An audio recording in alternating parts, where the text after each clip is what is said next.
அரக்கோணம் ரயில் தடத்தில் சுமார் 47 கிலோமீட்டர் தொலைவில் உள்ள திவ்யதேசம் திருவள்ளூர். பெருமாளின் திருநாமம் வீரராகவ பெருமாள். தாயாரின் திருநாமம் கனகவல்லி. அரக்கர்களை வதம் செய்ததால் வீரராகவ பெருமாள் என்றும், இராமலிங்க அடிகளாரின் வயிற்று வலியை போக்கியதால் வைத்திய வீரராகவர் என்றும் திருநாமங்கள் இவருக்கு ஏற்பட்டது. கருவறையில் 15 அடி நீளம் 5 அடி உயரத்தில் வீரராகவ பெருமாள் தன் வலது கரத்தால் சாலிஹோத்ர முனிவர் சிரசில் கை வைத்து நாபிக்கமலத்தில் இருக்கிற பிரம்மாவுக்கு வேதோபதேசம் செய்தபடி சயனத் திருக்கோலத்தில் காட்சி தருகிறார். இத்தல மூலவருக்கு சந்தன தைலத்தில் மட்டுமே திருமஞ்சனம் நடைபெறும். இத்தலத்தில் அமாவாசை தினம் சிறந்த வழிபாட்டு நாளாக கருதப்படுகிறது. எனவே இங்கு நீராடி பெருமாளை தரிசித்தால் புண்ணியங்கள் பெருகும். முக்கியமாக தை அமாவாசை நாளில் நீராடி பெருமாளை சேவித்தால் சகல பாவங்களும் நீங்கும் என்பது ஐதீகம். ஒரு தை அமாவாசை நன்னாளில் சாலிஹோத்ர முனிவர் இந்த தலத்துக்கு வந்தார்.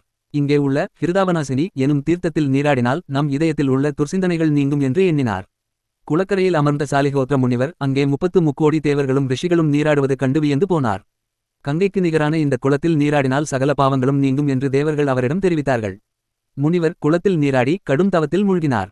அதில் மகிழ்ந்த பெருமாள் அவரின் வேண்டுகோளை ஏற்று அங்கேயே தங்கி கோயில் கொண்டு இன்றளவும் அருள்பாலித்து வருகிறார் என்கிறது தலபுராணம். தீராத நோயால் வருந்துபவர்கள் இத்தலத்தில் அமைந்துள்ள ஹிருதாவனாசினி தீர்த்தத்தில் நீராடி பெருமாளை தரிசித்தால் நோய்கள் அனைத்தும் நீங்கும் என்பது பக்தர்களின் நம்பிக்கை. 3 அமாவாசைகளுக்கு பெருமாளிடம் வேண்டிக் கொண்டால் வயிற்று வலி, கைகால் நோய், காய்ச்சல் குணமாகும் என்பது நம்பிக்கை. உடலில் உள்ள மறு கட்டி நீங்க தீர்த்த குளத்தில் பால், வெல்லம் சேர்ப்பது வழக்கம். நோய்களை வீரராகவர் குணப்படுத்துகிறார் என்றால் சிகிச்சையின் போது ஏற்படும் வலிகளையும் வேதனைகளையும் இத்தல தாயார் மெல்ல வருடி கொடுத்து ஆறுதல் படுத்துகிறார் என்கின்றனர்.